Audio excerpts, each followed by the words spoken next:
Bonjour à tous, Bonjour à toutes. bienvenue dans cette vidéo dans laquelle nous allons voir 3 outils pour accompagner une personne à mieux gérer ses crises d'angoisse. Ça peut arriver, hein. Ouais, oui, Je malheureusement me un peu trop présente, souvent. c'est clair. Je me présente Anne-Laure Dabo, je suis coach professionnel et co-dirigeante du centre de formation Zen Pro. Je m'appelle Cécile Neuville, je suis psychologue et coach professionnel. Et aujourd'hui, nous allons parler d'un symptôme qui revient quand même assez régulièrement dans les rendez-vous individuels ou même parfois en groupe collectif.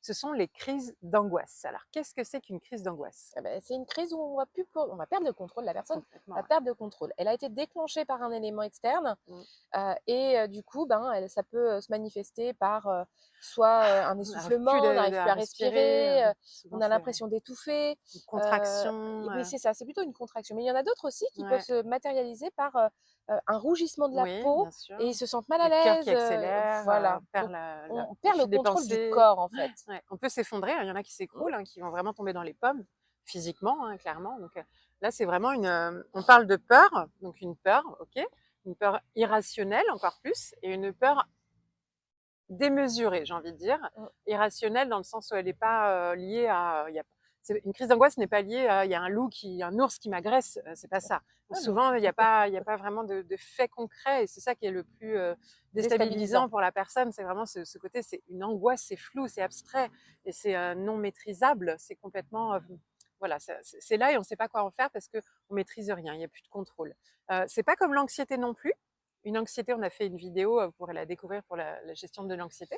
Parce que l'anxiété est plus sur du long terme. C'est quelque chose qui nous accompagne sur, voilà, en permanence, qui est là, même dans notre vie quotidienne. Une crise d'angoisse, c'est vraiment un moment intense où là, il y a un effondrement. Ouais, c'est ça. Ouais. C'est un effondrement à la fois émotionnel, psychologique et physique, où tout lâche, en fait. Voilà. Ça, c'est une vraie crise d'angoisse. Donc, il y a des personnes qui vivent des crises d'angoisse assez régulièrement, malheureusement, ou qui le vivent pour la première fois et qui viennent nous consulter en tant que coach.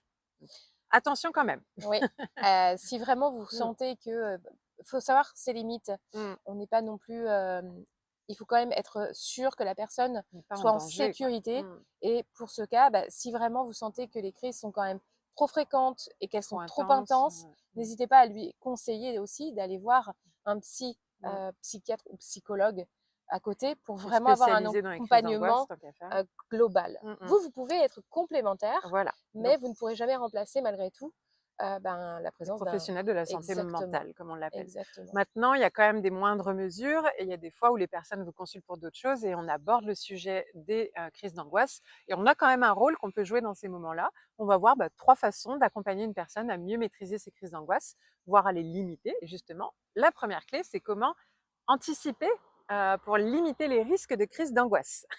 Ça passe d'abord par la gestion de cette fameuse anxiété, de ce stress quotidien. Donc, comment déjà on peut l'accompagner là-dessus? Déjà, en travaillant Basique, son équilibre de vie, déjà bien pour moi, sûr. ça commence par là en fait. Mmh. On va favoriser un climat qui va être beaucoup plus sécure, serein, Serein, apaisé pour stable. pouvoir Mmh.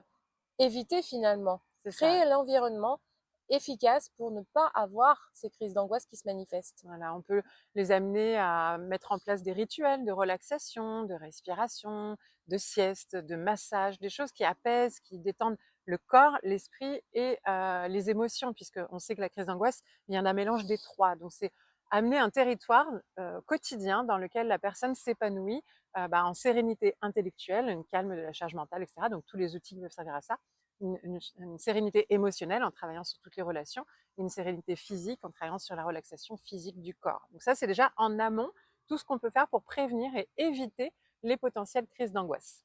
On peut aussi essayer de voir à quel moment C'est ça, est-ce qu'il y a des répétitions, est-ce qu'il y a des déclencheurs qui le sont fameux répétitifs déclencheur. Souvent, c'est où ça. voilà, la crise d'angoisse se manifeste beaucoup plus facilement. Mm. Pour justement, là aussi, ça anticipe un peu parce Oui, que du c'est ça. coup, On est on quand même peut dans se la dire, je prévention. vais éviter d'aller là où effectivement, il y a plus de risques. Mm, mm. Ou alors me préparer mieux, en tout cas, que si je Ouais, sais que j'ai pas le choix, que je dois aller dans un environnement qui peut me provoquer mes crises d'angoisse, comment je peux m'y préparer au mieux, comment je peux me mettre plus en sécurité dans cet environnement-là et être prête à l'affronter et à le minimiser en tout cas, voire même l'éviter carrément.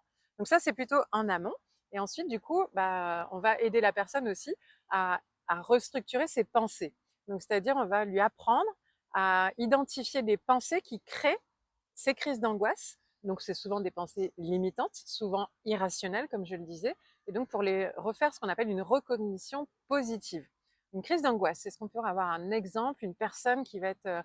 moi, j'avais eu un exemple d'un étudiant, même une étudiante précisément, qui à chaque fois qu'elle devait aller dans un amphithéâtre, se retrouvait avec une foule autour d'elle et n'arrivait pas pendant ses études à aller dans ses cours où il y avait trop de monde. Autant les petits ateliers, elle se sentait plus ou moins à l'aise, et encore, c'était pas sécure, mais aller dans un grand amphithéâtre, trop de monde, il y avait presque une claustrophobie, quoi, hein, il y avait vraiment la peur de cette foule.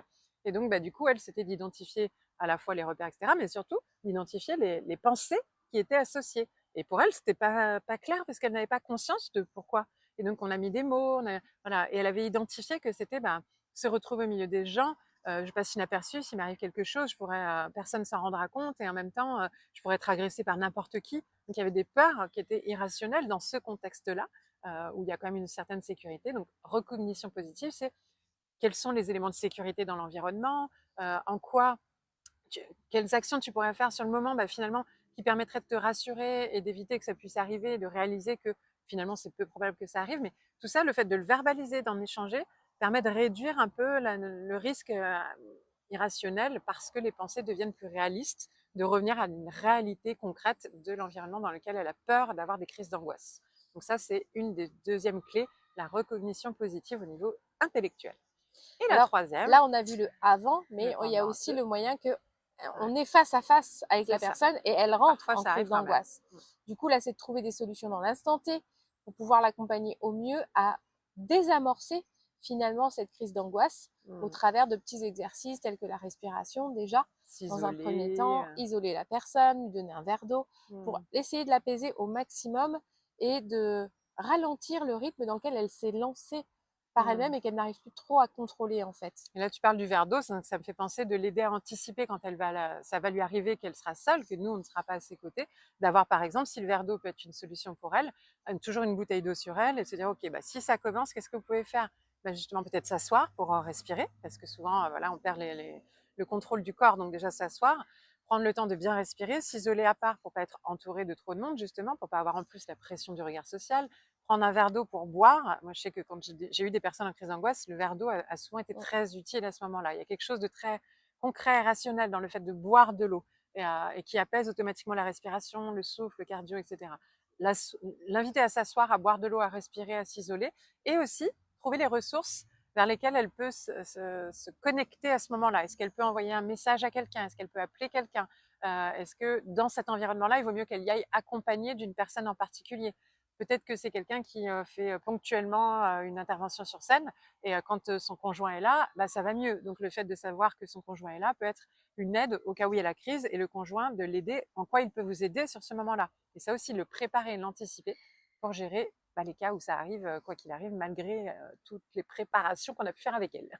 Et souvent d'ailleurs, ce qui est drôle, c'est que plus on prépare les choses, plus Moins ça presque la arrive. personne elle a hâte de le vivre pour voir si ça va marcher, et moins ça arrive. Et donc ça, Mm. c'est aussi la magie de l'inconscient. Ça marche Plus on comme lui ça. donne l'autorisation, plus il dit bon Voilà. bah non en fait Allez, vas-y, on a des solutions, tu peux y aller, fais ta crise d'angoisse. Et en fait, j'en ai pas eu depuis 2 mois, donc j'ai pas pu tester. Oh c'est dommage. Alors qu'en fait, c'est pour ça qu'elle venait. Et vraiment, je dis ça, je rigole, mais ça m'est tellement arrivé, ce genre c'est de clair, situation, où c'est la clair. personne est presque déçue de ne pas avoir pu tester quelque chose parce que ça n'est pas arrivé entre temps. Et en fait, c'est là qu'il faut encore lui reswitcher et lui faire: vous vous rendez compte qu'en fait, vous n'avez pas eu de crise d'angoisse depuis 2 mois. C'est juste génial. C'est pour ça que vous vouliez. Ah oui, oui, oui. Et là, des fois, la personne, elle le voit même pas elle-même. Voilà pour quelques clés pour accompagner une personne qui est victime de crise d'angoisse. Encore une fois, attention, dans une mesure où vous avez la possibilité d'intervenir vous-même à votre niveau. Eh bien, n'hésitez pas à partager vos expériences parce que peut-être Oui, il vous est déjà arrivé ce genre de phénomène aussi mmh, dans un rendez-vous, comment tout vous à fait. avez géré la situation. Mmh. Vous pouvez laisser ça en commentaire, vous pouvez liker, vous pouvez partager S'abonner. et surtout, vous pouvez nous retrouver soit sur le site zenproformation.com Tout à ou fait. sur le groupe gratuit Les Les coachs coachs inspirants inspirants et et épanouis épanouis. sur Facebook. À À très très bientôt! bientôt. Les Zen Pro, c'est bien plus que ça. C'est aussi un centre de formation sur lequel vous allez pouvoir retrouver une formation pour devenir coach et encore d'autres des tas de formations pour découvrir des outils d'accompagnement. Des formations pour vous spécialiser en tant que coach pour enfants, pour ados ou pour parents. Et puis aussi des outils comme la PNL, l'analyse transactionnelle ou la psychologie positive qui est notre spécialité. Mais déjà, nous sommes heureuses de pouvoir vous offrir un échantillon. Une formation spécialement conçue pour vous, 3 outils d'intelligence émotionnelle à utiliser dans le cadre de vos accompagnements individuels ou de groupe que vous allez avoir offerts et à tester rien que pour vous. Vous allez pouvoir voir si du coup nos formations vous conviennent, si le format est adapté. Vous pouvez aussi venir renforcer votre réseau de professionnels au sein du groupe Facebook du réseau des coachs inspirants et épanouis. On vous dit à très bientôt. À bientôt!